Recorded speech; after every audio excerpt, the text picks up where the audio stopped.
Welcome back to Unfiltered, Unspoken podcast. As I told you, we're going to continue to share life experience. It's an honor to have 20 Bello here. Um, Bello is actually the creator of DMV, if y'all do not know that, but I'm gonna tell y'all that right now. So y'all can argue with somebody else on that. So I'm giving it to you right now. Bello, welcome to Unfiltered Unspoken podcast. It's an honor to have you. Thanks for having me. Thanks for having me. Can you tell us a little bit about yourself, pretty please? Yes. Well, my name is Bello. 20 Bello. Most people call me Bello. Um, Born and raised in DC. Moved to Maryland when I was maybe 22. Um, and been through a lot of things. I'm not going to talk about that right now because that may be one of y'all questions.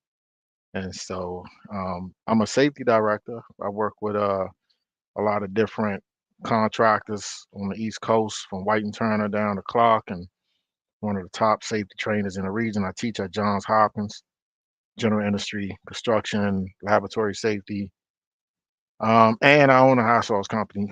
So, and I'm an ex-rapper. So that's I did create the DMV, which you see behind me on the wall. As a matter of fact, that picture behind me with my face on it, that's the city paper article. I was on the front page of that way back in 2026. So it's a lot to me. So, for me to introduce myself, I'm gonna just keep it brief and say I'm Bello. That's who I am. Well, wonderful to have you. So we do always start at the beginning, take it from the source. Um, what was your home life growing like? Your home structure? Did you experience any childhood traumas? Yeah, I experienced childhood trauma. I mean, I think I might be safe to say that the average black person has, growing up, especially in the inner city, So my mother, she been clean for 32 years of sobriety, and we just celebrated her 32nd year. But growing up, my mother was a alcoholic. She was a drug addict. My father was convicted of murder, so he was sentenced to life, well, 13 to life or something like that. So I I grew up primarily with my grandparents, and my mother from time to time, and I experienced things like for a brief period of time, child abuse when I was in the third grade. I experienced homelessness, getting kicked out of houses, and with my mom, sleeping in a cold car during the middle of the winter, things like that. I experienced hunger. I experienced a lot of different traumas, which made me a very angry person growing up, but smart person. Never dropped out of school. Always had at least a B average. And but the streets was calling. And so yeah, I took those traumas, as a child, and it was going the wrong way. That's at one time. And so that correction came a little bit later on. But yeah, that's the answer to your question is yes, I have. So, through some of your childhood traumas and your experiences, how did that affect you as a child? Well, it just made me angry. I was angry at everything. I was angry at the world. I never smiled. I always had an attitude. My grandmother, my grandmother never got evicted from her apartment on N Street uptown, and I lived with her mostly. My grandfather, he never got evicted from where he was renting at in the same house my mother still staying in now. He had 12 kids, I believe. And my mother's mother died when my mother was probably 9 or something like that. So I never got to meet her. But there was never a woman in my grandfather's house like permanently.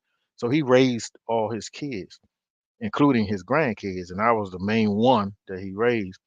But even with that, I was still angry. I was angry at the fact that my father wasn't there. He was locked up. You know, I wanted that relationship with my biological father. Going down Lawton to see him, um, it's the same prison I ended up in years later. And I told myself as a kid, I ain't never going down there. I ain't gonna never be like my father or shackled up. And I ended up going down that same road. So I was just angry because he wasn't there. I was angry because my mother was on drugs. I remember one time sitting at the top of my grandfather's steps by the bathroom, and this is in the book that I got coming. And I sat there as a child. I think I was about, I don't know, 10 years old, something like that, 11, maybe younger. And I knew my mother and her boyfriend was in the bathroom shooting up. I knew that even as a child, and I never felt so much anger inside of me. Right, I sat there on them steps, and then that just turned into like a bunch of depression. As a child. So I was very depressed as a child. Especially around the holidays where we ain't get no whole bunch of Christmas gifts and all that type of stuff. So yeah, it was traumatic. And in what ways, can you say that that affected you, either, in school? What ways were were you displaying your depression? And was there, anyone at that time you were able to turn to, speak to, get any mentorship from? No, not really. I was a bully. I mean, I was a bully in school. And the sad part about it is that I didn't want to be a bully. I was just so angry. I just lashed out at anybody. I fought a lot, and I almost got kicked out of high school. I got kicked out of junior high. I got kicked out of Shaw Junior High for fighting, which really was a good thing because that led me to Francis. And if I had not went to Francis, I would never have went to Duke Ellington Schools of Arts. So I was I was very angry. I was standoffish. Like I kept to myself a lot though. I didn't hang with a lot of people. I still don't to this day. I know a lot of people, but I don't hang with people like that. So I was very introverted, and it ain't take a whole lot for me to go off. So that was the downside of that. And then when I got into the streets, I just carried that same attitude. I've been in shootouts, all that. So I was a very violent person. So going into the bully piece, because I like to bring this to attention because,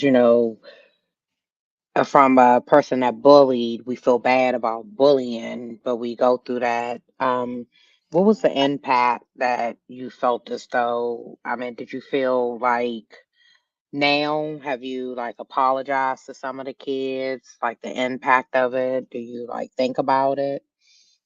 I don't really think about it much. I mean, I was young. I don't see those people. If I did see them, I probably would apologize. But I don't have any interactions with the kids that I grew up with in school.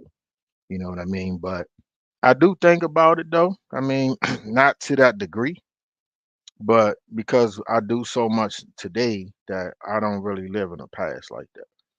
You know what I mean? So what I've done in the past, I'm not going to keep focused on that because I made a lot of progress, a whole lot of progress, 360 and more since then. So yeah, if I would see a person, yeah, I probably would apologize. But it wasn't like I didn't really bully like one particular person like every single day. I just didn't like nobody.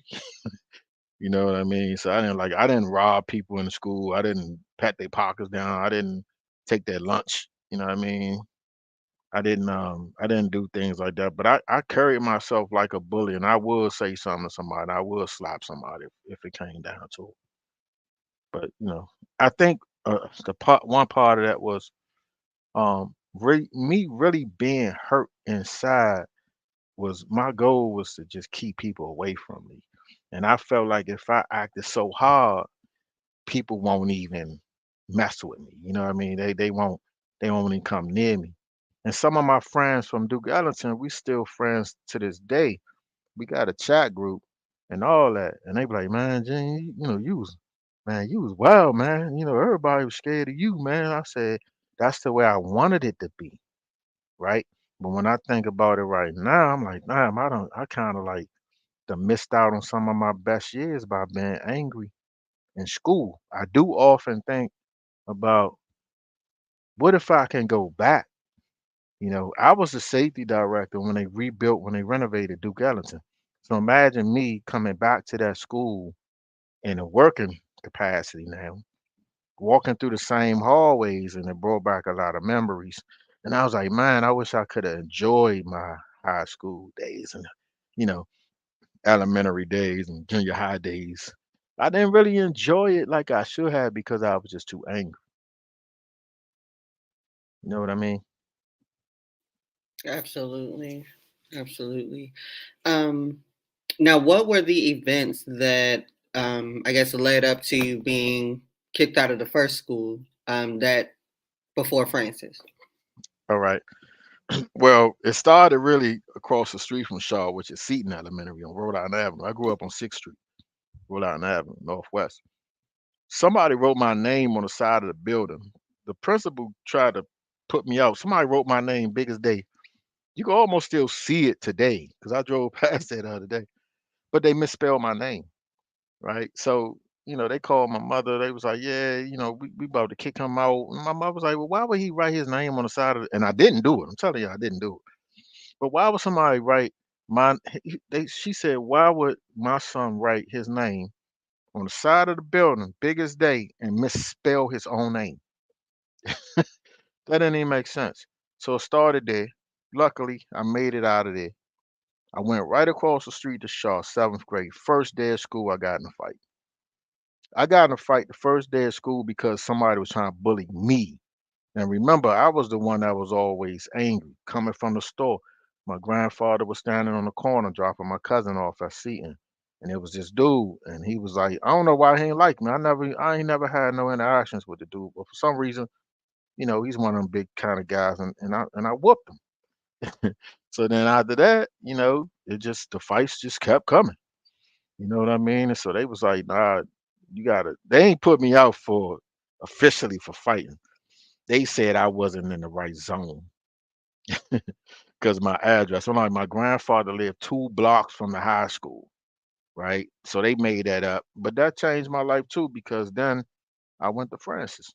I didn't get kicked out of Francis. I did get locked up while I was in Francis though. So I got locked up twice when I was in Francis. I got locked up for robbery, and then I got locked up for fighting, fighting too at Francis. Right outside Francis, I got locked up for fighting. So So, yeah, did you rob somebody? yeah, I started robbing people when I was 12. So, what made you do that? Growing up in poverty, it'll make you do anything.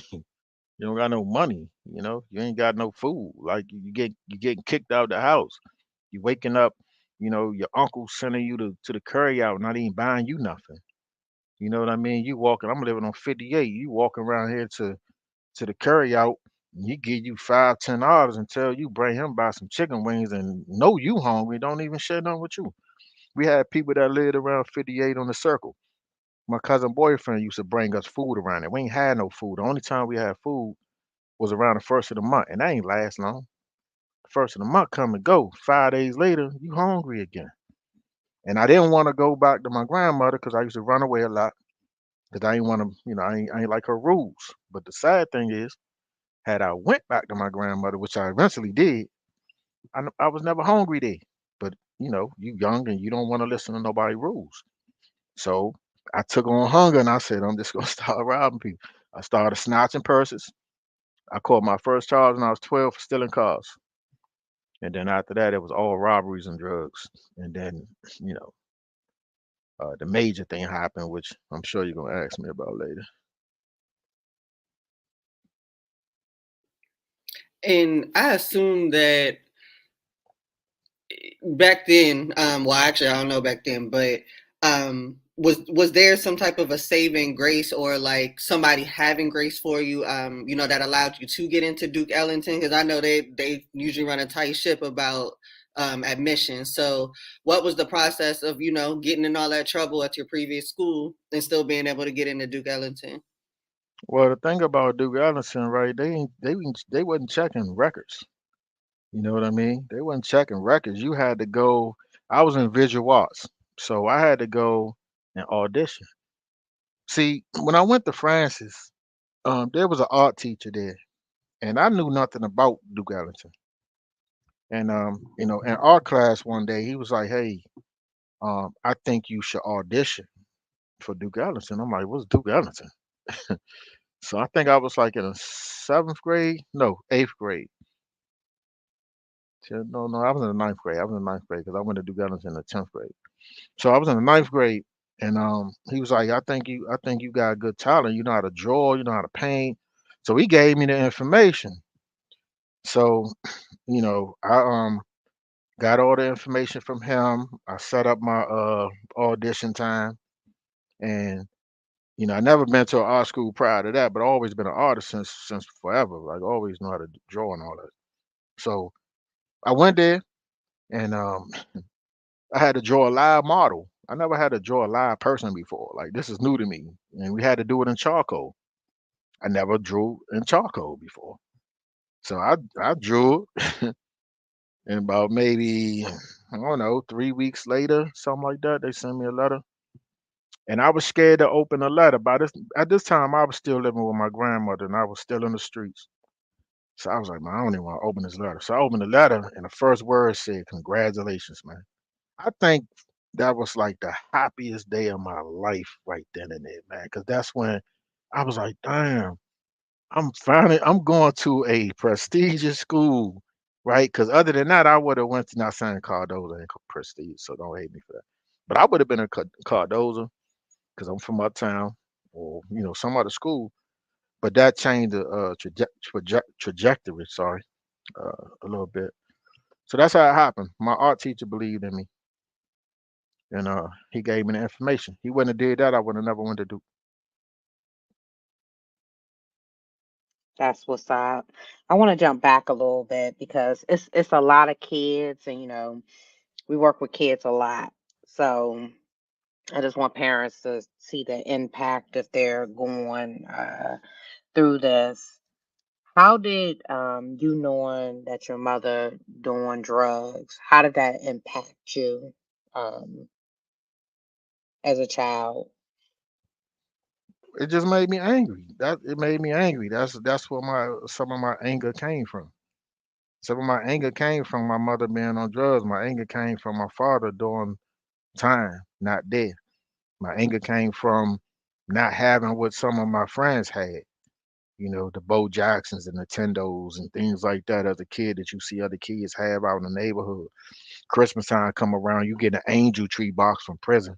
They send you an angel tree box from prison with a sweater in it and a little radio. No kid want that.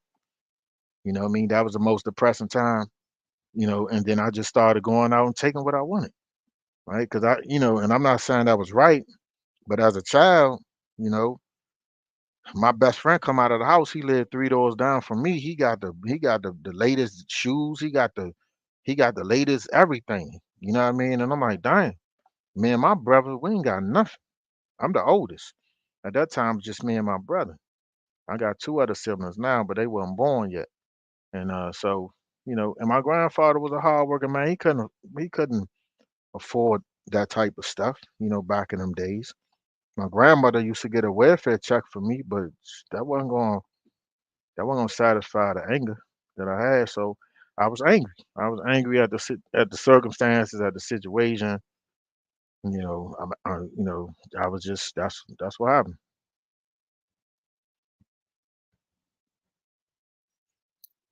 Definitely. Now, um, I don't know if I wanted to stay back in this time period or take it forward, but um, at Duke Ellington, did getting into the school, kind of help you clean up your act a little bit, or did you kind of continue things, because it didn't really stop you from not, being able to experience things or not being able to get things, it just kind of let you know you might deserve more, or you have a better chance at things. So what did getting into the school do for you, outside of school? But really, outside of school, really nothing. I went to school every day. I didn't, like I said before, I didn't drop out or anything like that. But I started selling drugs. I was selling drugs when I was like 13, 14 too. I sold drugs. I was at Duke for 3 years. I sold drugs all 3 years. So when I got out of school, I hit 14th Street, 14th and R. That's where I used to hustle at. I hit 14th and all, 14th Corcoran, 14th Rhode Island, and 10th and them where I used to hang at too. I would walk. It was me and my two cousins. We would take bikes, Bajas. We'd go from different sections, different. We hustled. When I got out of school, my cousin, you know, he wouldn't allow me to miss school. But and he the one that got me started with hustling, although he didn't want to because he saw something in me. But I kept pressing him, pressing him, pressing him. We was up Gerard Street. So after school, I was in the streets, hustling. During the day, I was at school.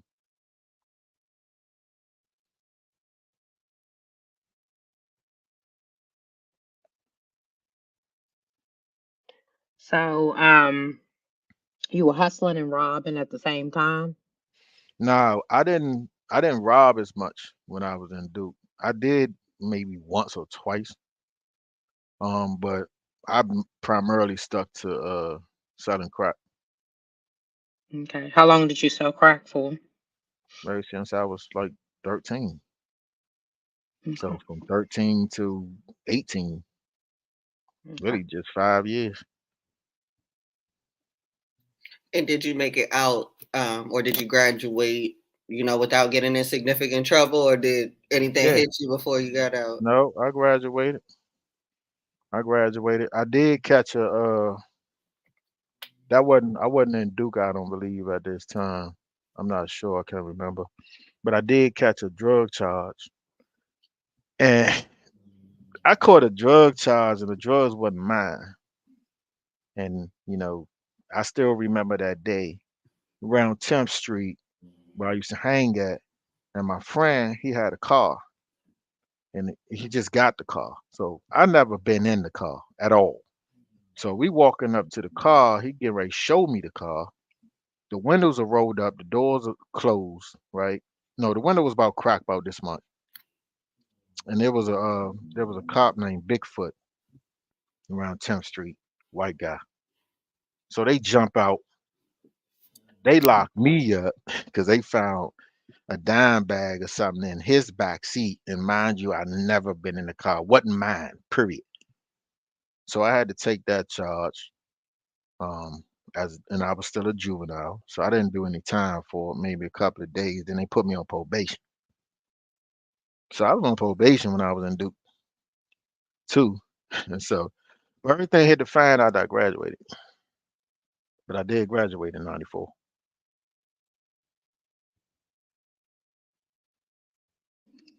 Sorry.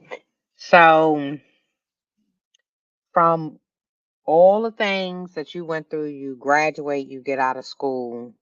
What happens next? Do you clean up or are you still in the streets? I'm still in the streets. As soon as I got out of school, I was in the streets harder than I was when I was in school. So I then had plans to anything, go to college and everything, but it ain't work out. why So didn't it work out? it ain't work out because I was in the streets and I got shot. So I got shot by the police in 1994, right after high school. Maybe, let me see, June, maybe 3 months after graduating. I caught a drug charge, the other drug charge I caught in high school when I was a senior. I caught a drug charge like, I want to say March, sometime in March of 1994. I graduated in like June. So I caught a drug charge on 14th Street. They caught me with like maybe 5 or 6 grams, something like that. And that was stupid because I knew the police found the drugs and I saw them. I watched them pick the drugs up from underneath my stash spot. And me being dumb, I went back and lifted it, and it was still there. But what they did was they cut holes in the bag. So another friend of mine pulled up. We get ready to roll out. I'm in the car. They jump out. All the dime bags and 20s just fell out of my pants. So I caught that charge. So I said, I ain't robbing no more. And I mean, I ain't selling drugs no more. But then come September 11th, 1994, we found a car uh, that had the keys in it. Hager Jamal. At this point, I'm living in Southeast with my cousin and her boyfriend, and I didn't even know the dude like that. And his brother was staying there too. And so we was riding around all summer long robbing people, man. We was robbing as many people as we could. It ain't funny, but it's just amazing how things have changed since then. And so one night, we decide to take that car. We took it and we did some joyriding through Baltimore, came back down to DC. And then I went in the house. And so they went to the curry out.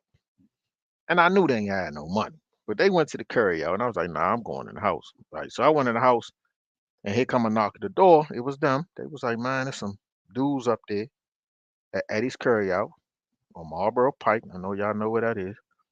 That got some money. So a part of me for the first time was like, don't go. Like I just kept hearing this voice like, don't go for some reason. My little cousin, she a grown lady with kids right now. She was just a baby. She started crying and she ain't never cried like that. So I put her down, left, but I'm still hearing his voice. So we go up there, standing on the side of Eddie's, right? There's three of us. One inside and me and another dude outside. Right. I got the gun. That, by the way, didn't work. So they come out and we start robbing them. That's when they shot me. So they shot me the first time, and then I made it to Marlboro Pike and laid in the middle of the street about 1 o'clock in the morning. Had on all black.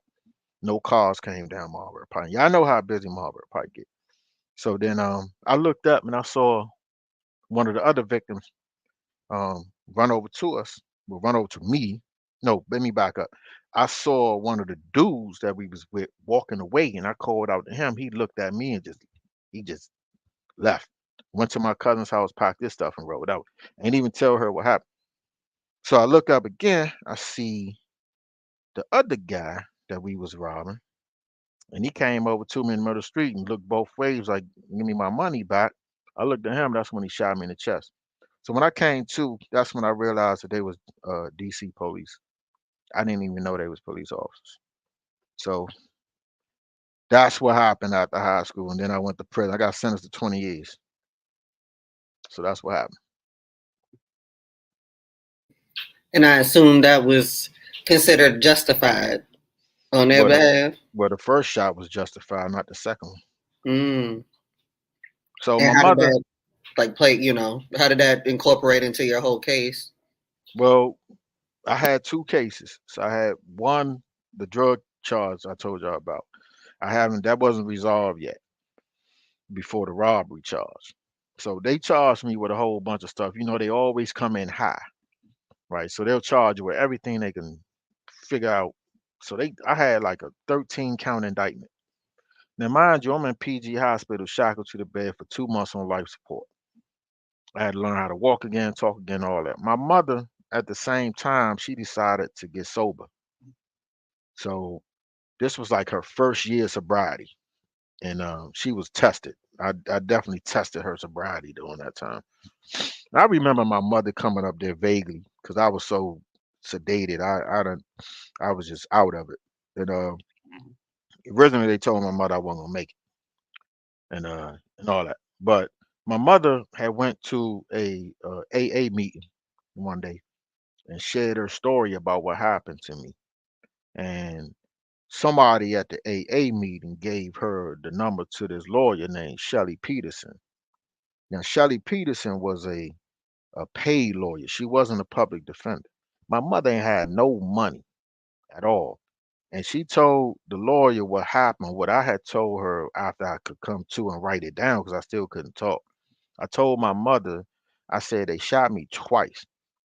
I said they shot me once, I got away, then they stood over me in the middle of the street and shot me again. Their report was different. When their report said that they shot me twice immediately, that's not what happened.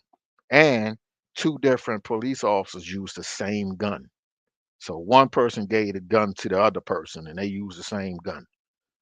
She ate it up. The lawyer ate it up. And then at the end, when we went to court, a 911 call surfaced. So the 911 call came in and said that they saw somebody shoot somebody in the middle of the street. That contradicted their whole, argument. So what they did was, because they knew they was wrong and I was young, I wanted my freedom. So what they made me do, not made me do, a part of the plea bargain was, because I was facing 5 to 20 years on 13 count. No, it wasn't 13, my bad. It was 8. 5 to 20 years on 8 counts, right? That's a lot of time. And I'm 18. Now, I'm not trying to do 100 years. You know what I mean? So they said, if I don't sue, they'll agree to a 10-year sentence, suspended 8. So I took the 10, suspended 8. I said, forget the money. So that's what happened. And then I Mm. got hit with 10 more years for the drug charge for UFAC. So I went So through pretty. 7 different institutions. I went from, when it happened, I went to PJ Hospital lockup ward. Then from there, 2 months later, I went to the medical ward at Upper Marlboro. And then I went to MCTC, DOC in Baltimore. I went to MCTC.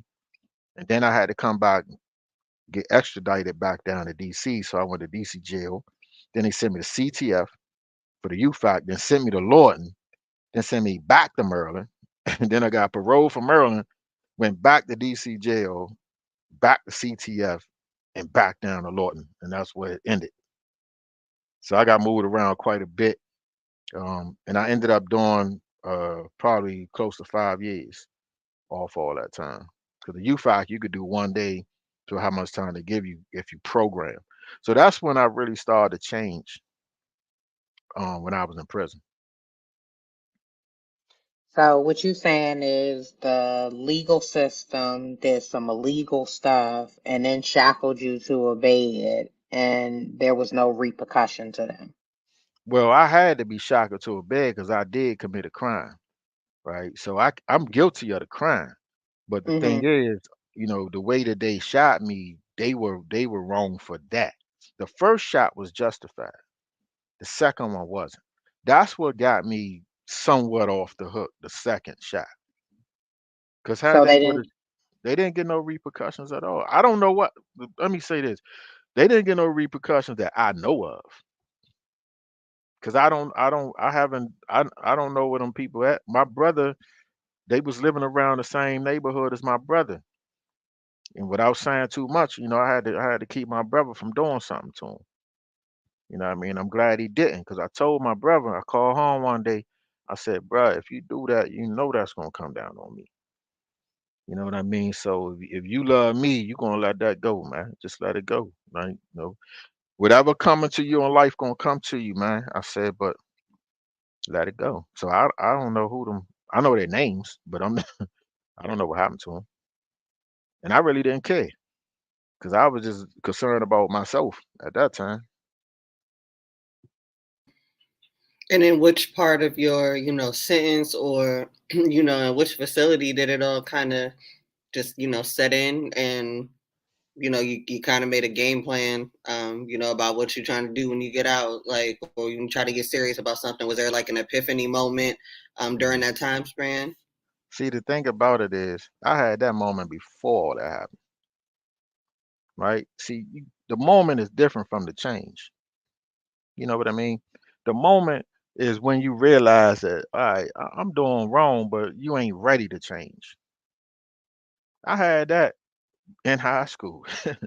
I had a conscience in high school. I was like, man, I should do something different. I always had that conscience. I always used to wonder who I was. My mother, my grandmother, she wasn't a religious woman, but she did teach us as kids how to pray, all that stuff. And I had found the Bible in my room one time when I was a teenager, and I actually stopped selling drugs. When I started reading the Bible, I stopped selling drugs. I was like, I don't, I just had this guilty conscience and stuff. And I started changing my attitude and everything. Then I just went back to the streets. So I just backslid. So then when the change actually became permanent, was in the hospital. You know what I mean? So when I woke up in the hospital and realized, that I almost died, and then I realized that I couldn't talk because I had this tube in my neck. I realized I had 60, 70 staples around my up and down my body and around my body, and got all these tubes running through me, and realized I couldn't walk. That's when it really hit me, and I was like, man, this I'm not going back to that. I'm not going back to that at all. So that's when it really started to change. And then when I got in prison, I did the right thing. I programmed every day. I studied. I kept a journal, which is turned into a book that I'm putting out. And I started looking at life differently. And when I came home, I continued that.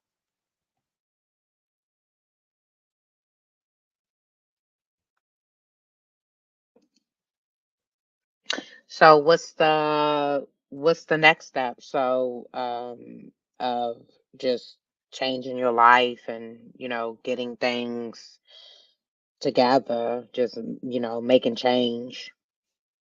Change don't happen overnight. We all know that. Change one got to come from the individual. I tell people all the time, you could want to change all you want, and you definitely can't change nobody else. You got to want to change, and if you got to want to change, you got to take them baby steps. Everybody think it's gonna happen just so right away. With me, it didn't happen like that. You know what I mean? I came home, I stuck to what I said I was gonna do. I didn't go back to the streets, not for one time. Not well. That's not entirely true. I did get locked up. Well, I was out of prison for 18 years and messed around and caught a gun charge because I let the old me come back. And at this point, I was in a rap game, and when you're in a rap game, you got a reputation and all this, and I let somebody get me out of pocket, but you know they ended up snitching. So I ain't gonna speak too much on that, but I did go to Wackenhut for a year, but that just reset everything for me. Not in a bad way though, because when I came out, I said, you know what, I ain't been in a jail cell in 18 years. It was a shock for me.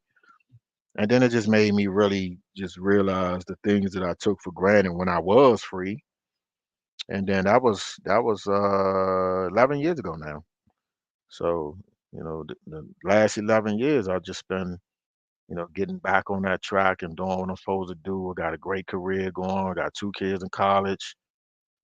One birthday coming that's turning 12. I'm a responsible adult, and I know the difference now. And I don't allow no one to get me out of pocket like that no more.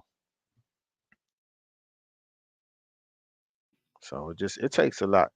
But I also got a great support base too. Absolutely. Now, once you, you know, were released, what was the next thing? What was the what did we go into? What was the first thing you felt like you needed to start with? With making changes, and how did you get it done with not having the resources that most have coming right out of prison? Well, I got a job right out of prison. I got a job, and I've been working ever since. So I ha- I haven't had a spell except one time where I haven't had a job. So I came out, and the crazy thing is, I used to rob people, and I was a cashier at Rite Aid.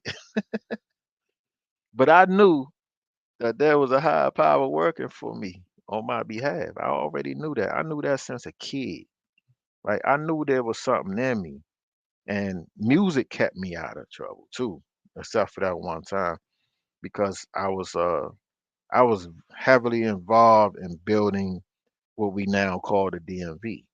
So I was running open mics, I was running showcases, I was shooting music videos, I was staying busy. And that's when I started to grow a name, and I started to do these things for other people, like give them beats and things like that.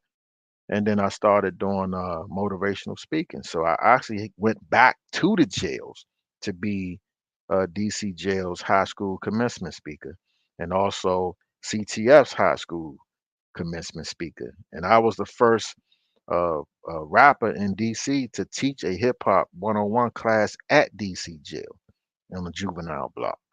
So I've been working ever since, and that's what keeps me going, keeps me focused on not returning. I got 2 months to lose right now.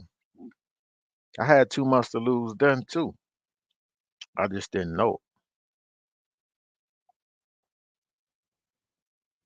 So how we get into this DMV thing? Because I always hear this conspiracy about DMV. How you're the originator of DMV.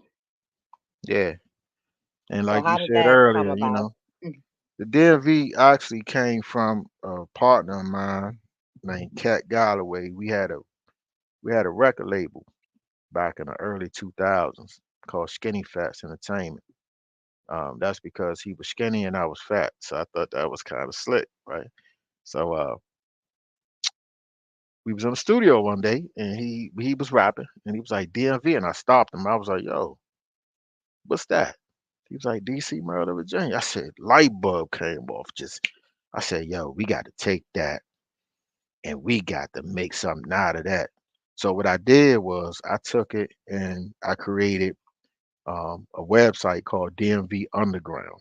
Now this was before Facebook and Instagram and TikTok and all that stuff. And I think we had Black Planet back then on MySpace or something like that. But so what I did was I reached out to all the artists that I knew at that time, and I physically put them on that website, their profile, their music, because I was pretty good with computers because I had went to University of Maryland um, for computer science, although I didn't finish.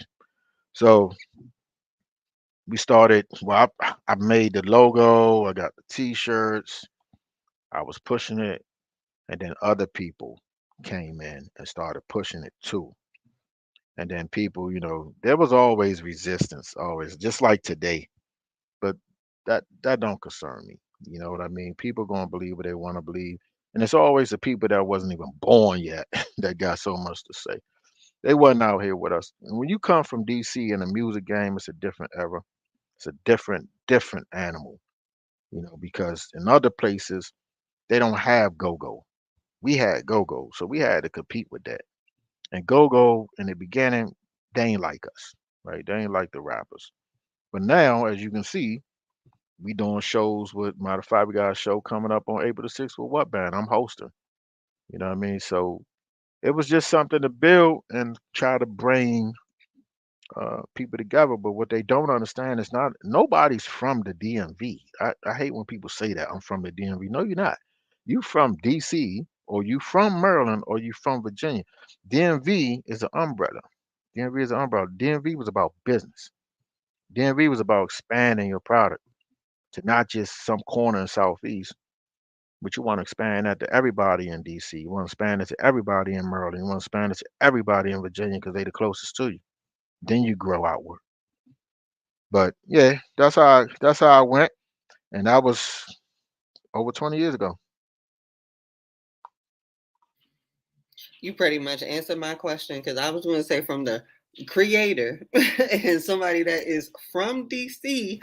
It's just I've given up on using the term because people don't like associating with Virginia too much. So I'm from But here, but Virginia. If here, but anybody here, but asks, here's so here's the problem with that. Here's the problem with that, Virginia right? bring it though. No, no. Here's the problem with that. DC is land donated from Virginia and Maryland. I say the same thing. You know Maryland what and I mean? Virginia. But Wow, see, there you that's go. where you have people that just ignorant. You know what I mean? Like you can't talk business with everybody. You know what I mean? They don't understand the business side of this. They think that people trying to take them away from where they from, although Hmm. they don't own nothing where they at, but they'll die for that street corner that they Hmm. own nothing on. They'll die for that block that they own nothing on. Instead of creating products and using the DMV to their advantage. Because Mm. I know people that was talking crazy about the DMV before, and they were business people, and guess what? Their business went down because there's Hmm. so many people that support. I'm like, oh no, you was the one talking about blah blah blah blah. I'm not buying that. You're not supporting us. We're not supporting you. That's how I go in DC. You know what I mean? In the DC Mhm. area, particularly if you're not support a lot of people like this, if you're not supporting me, I'm not supporting you. So I was trying to change that. So I was trying to change that mindset. And another thing is when we did the shows, we had DC, Maryland, and Virginia in the building. We had rappers from DC, we had rappers from Maryland, we had rappers from Virginia. Ain't never have a problem. Not one fight, Mhm. not one shooting, right? Mhm. And everybody show love. And I can take you back to some of the archives and pictures and people and show you all these different people from different places, even as far as Richmond, Mhm. past Hagerstown. Now I don't expect someone down to 704 to fully embrace it, but guess what? One of the biggest platforms down there, they know who I am. They Mhm. talk to me all the time. The biggest platforms at DMV Hoods and News, they know who I am. Like they know the Baltimore, the biggest platforms in Baltimore, Baltimore 2 Raw and all that. They know who I am, even though a lot of people from those different areas don't support it, and that's fine. That's fine because one thing they can't do, and they haven't been able to do over the last 2 decades, is stop it. Mhm. Because when you wake up in the morning and you got the radio man saying DMV, they don't know where it came from. You got the news anchor saying, yeah, it's a great day in the DMV. They don't know where it came from. They can't stop it. Corporate done got it now. When you at the FedEx Field, DMV flash across the screen at the Commanders game. I've been there, saw it. When you at the Wizards game, DMV with the ball on it, saw it. Right? It all started with me. Right? So why do you feel as though you don't get the recognition? Like Who people just said don't that? know. I mean, some people don't know. It's I always hit a battle. I be like, Uh, I know the person that created DMV. They be like, he ain't create no DMV. I be like, they yes, he did. always gonna say that because ignorance always speak first. You know what I mean? Ignorance always gonna talk because that's all they can do. I don't talk. You know what I mean? I do, and I done it. You know what I mean? So I get this all the time. You won't believe how many DMs I get on a daily basis from people. Hey man, look what Cuz said about the DMV. I don't care. Cause if I go and look at their profile, they got 2 followers. No, they not promoting nothing. Why would I even bother? It did what I wanted it to do. And as long as there's controversy, what's gonna happen? People gonna keep talking about it. It never died. It's only getting stronger, I got a especially real when quick it's question. international now. So I got a real quick question. Is it's always a battle because I hear this with Baltimore. They say they're not considered in the DMV because of the circle. Is that correct or incorrect? Because if y'all created Maryland is Baltimore. where's Maryland? In It's the DC region, right? What's connected yeah, to Maryland? What's connected to Maryland? Virginia and On the DC. south side. Easy. So you got Delaware, right? Mm-hmm. Peninsula. They call that Delmarva, right? Yeah, I've Somebody heard that. tried to make it DMV, but we already had that discussion. Let me tell you something. Baltimore's in Maryland, in case they didn't know. Mm-hmm. But guess what? I got people in Baltimore that do support it. That's my point. You Mm-hmm. you can't you can't I can't make somebody support something they don't want to. That's fine. They don't change nothing. What is going to change? They don't have the numbers. Let me put it that way. They don't have the numbers to tear something down. All they doing is making it more popular.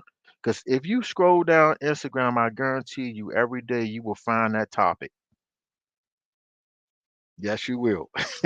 You will find that topic. And if you scroll through the comments, you'll see a bunch of other people for it or against it. And I sit back and be like, look at my children. Yeah, my I'm guilty. children. Yeah, look at my children. I'm Because guilty. I have explained this many times. And it got to the point where I said, I'm not even going to explain this no more. I was going up Baltimore with Boss Lady Miliana on Tipsy Tuesdays for open mics every Tuesday. I was going up there with Shaka pit fights. I done do shows in Baltimore. I work in Baltimore. I'm the safety director for ABC Greater Baltimore. I'm from DC.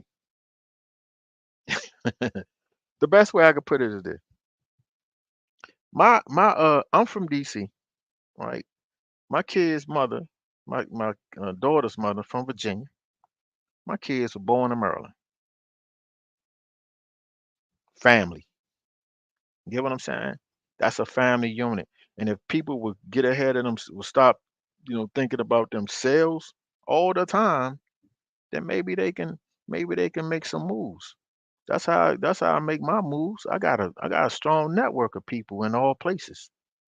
You just you just shooting yourself in the foot. DC or nothing. First of all, if you want to talk about DC or nothing, how about you stop the gentrification that's going on in DC? Because in about 5 years, homie, you ain't gonna be able to afford to live there. You talking about DC or nothing? You're gonna look just They like get ready. me. They get ready to pass a crime bill. That's going to make it legal to stop and frisk you because they're going to designate any area that they want at the drop of a dime as a drug-free zone. And you talking about DC or nothing? Come on, man. Y'all don't vote. Get mad when the mayor do something, but you don't get out the house. You don't vote. But it's DC or Mm. nothing though. And it's crazy. It's always us. Why would I hate another black person because they live in Virginia?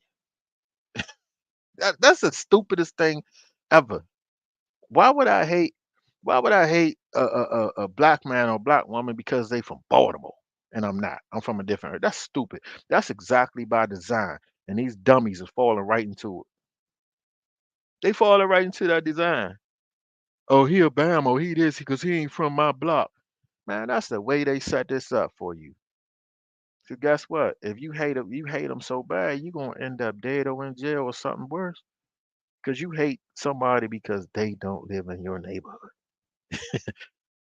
Now I know some white people do that. I ain't gonna say, oh, not a lot, but some of them do. They got their little wars too, but not as much as us. Not go around the wrong neighborhood right now as a black It's person. stupid. It's stupid. Yeah, It's but let a stupid. white person go around there. The white person got a better Untouched. chance of making it out of there than Untouched. we do. Period. Because Untouched, they know better. They know right? But let better. let me go around there. Let me Yeah. walk through a group of dudes in their neighborhood right now that I ain't from, and watch the looks you get. Now, one Mhm. of one of the looks you gonna get because they scared, right? They don't know what you about to do, and then you like, damn, what they about to do? That's the way it was set up, man. And that whole DMV argument just proves it. It just proves it. Why you can't have unity? Why you can't work together? A lot of people come from DC, live in Maryland now. Yeah, yeah. They had a dumb post on their Instagram yesterday talking about DC. Somebody said DC it was the South, and somebody was like DC ain't the South. Uh, anything Bud or Mason Dixon. I said, where's the Mason Dixon line at? Where's that at? Ain't that at the base of Pennsylvania?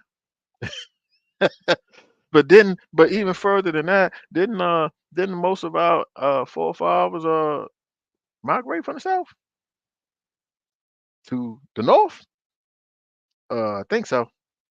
Yeah, I think so. Because my grandfather from the South, he came to DC. So was my grandmother, all my grandparents. It's a stupid argument, is my point. So whatever they want to think, hey man, it don't make me break me. The damn sure don't make me no money. Well, the argument is settled, y'all. It's settled. It's settled. I don't want to hear it no more. It's Are you settled. gonna keep hearing it? Because you know why? No. We're You gonna gonna be hear like, it. let me share this link to Belloburn. Yeah, Uh-huh. nah, you gonna hear it because like I said, a lot of people that said are youngins. I'm 47. I'll be 48 next in 2 weeks. They youngins. I started this when I was like 21, 22, something like that. They youngins. They ain't been around long enough to know the history. They ain't been around long enough to know that there is a hip hop history here. So they jump off the porch and they get all the tools that we laid the foundation for. Because if it wasn't for us, they wouldn't be rapping in DC. I'm gonna tell you that right now. They would not be, right? They would be looked at funny, like it's not cool. But now you got all the people popping off doing their thing and doing their thing, and we gave them that. You know how we gave them that? We gave them that under the DMV. That's how we gave them that. We gave them the stages. I remember before Wale got signed. I know all these dudes. I remember Fat Trail before he got signed. I know that Mhm. dude too. Pure Like, Lounge like, days. yup, Pure Lounge Day, because that's where Mhm. I was. Dre all day, right? And then Light Show, that's my man. Scorpio, that's my godfather. I'm tied in with all the top go-go bands, right? So it's just a mute point. It just don't make sense. But sometimes you just gotta let ignorant people be ignorant, man. And while they being ignorant, I'm in my fire engine selling uh Bello Burn. That's what I'm doing. So they can stay ignorant and stay in that circle. I won't be in it. Because there was a time when I was in that circle. And I ain't in that circle no more. I'm on and upward. So it'll be here until the end of time. Absolutely. Um, Dimitri, did you want to go into your segments? Yes. So we're almost at time. I think you froze up. Did I freeze up? You did. Am I back? Oh, am I Yeah. back? You good now? Yeah. Okay. um, so we're almost at time. Can you give the audience some advice? Because you've been through a lot and you've come out on top. And I know there's a lot of people that struggle with faith and hope. And can you give, especially our males? And sometimes it takes for that male figure to, just to guide them through. Can you give advice on maybe two things on how you've overcome from your childhood traumas to adolescent to adult traumas? If I could say pinpoint on one thing, I gotta say God. I gotta say that. And I'm not a overly religious person. Matter of fact, I'm not religious at all. At all. But I am spiritual, right? And I do believe in God. And I believe in my steps that were ordered throughout all of that for a reason, right? And it took me a long time to figure out that reason. But like I said before, I used to always ask myself, who are you? Where do you come from? Why are you here? And those questions got answered, later on in life. And so if I could say one thing to the male youth out there, even the women, man, you got to find some type of faith, right? And let me just explain what that means, right? It's often said faith is the substance of things hoped for, the evidence of things not seen. Put it in a simpler way, right? If I'm sitting in a chair right now, right? I didn't test this chair to see if it could hold me up. I just sat down in a chair. That's faith, right? If you got a job, right, you're not worried about, you shouldn't be worried about whether or not you're gonna get that direct deposit on payday. You just got faith that you work that 40 or that 80 hours and it's gonna come in. Just in the simplest ways. You gotta have some type of hope. And here's the other part of that that's gonna make it more powerful. You gotta speak it. Because whatever you talk or say becomes your universe. Right? Words is power. God framed the world with words. Whatever you say is going to create your universe, man. So if you always negative, like you always whining, woo, woo, woo, me, woe is me, that's how your life going to be. But if you say, hey, you know what? Yeah, I went through that. All right, what can I learn from that? All right, this is what we're going to do, man. We're gonna stay a little bit positive as much as I can, but not always negative, always complaining, always whining, always. Um, that'll create your universe. And you'll start to see things, right? And you'll start to see the people that you shouldn't be around because you're gonna start to change. and they ain't gonna like that. And so y'all gonna have some friction. You're gonna end up going the way that you're supposed to go. So that's what I would say. Good advice to live by. Now we do like to call this last segment shameless plug. I'm sorry, I blanked out. Shameless plug. You see your banner scrolling across the bottom here. You can let Mhm. our viewers know any projects you got coming up, any traffic you're trying to draw to any products, merchandise, business endeavors. It's your time to shine. You have the floor. All right, well, everything is 20 Bello, 20 Bello. You could just Google me and everything will come up. My IG, my Instagram, belloburn.com will come up. What I am pushing is my hot sauce line. It's been about 4 years now, selling across the country. Got about maybe 800 customers across the United States right now.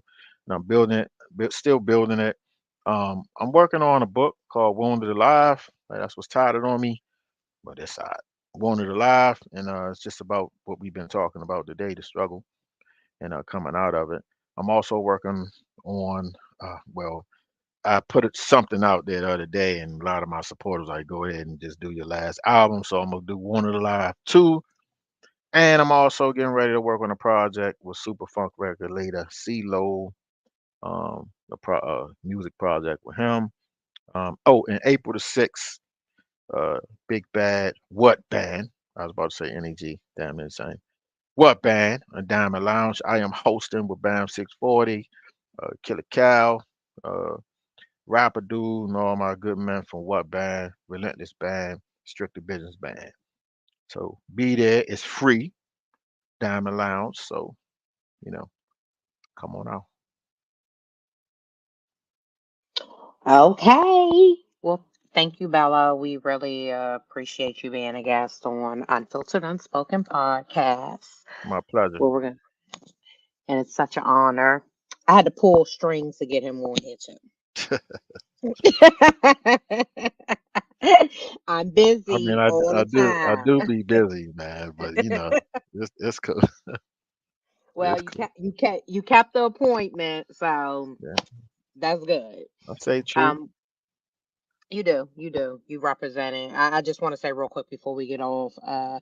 Bello Burn has definitely come out and supported the kids, brought the fire truck and stuff out with the Bello Burns hot sauce, and I have all flavors. He has four of them. I have four flavors, and I have he has season too, so I have a season, and we do cook in it, and it is a very good product. So if y'all watching it, I don't refer people or say good things if it's not good, but he does really have a good product, and I'm not the one that says support black businesses. I Oh, believe you got to also mention that I actually grow the peppers on my farm. Oh yeah, and he actually grows the peppers on his farm. So he actually makes the hot sauces, Yep. which is makes it even more spectacular. It's Hmm.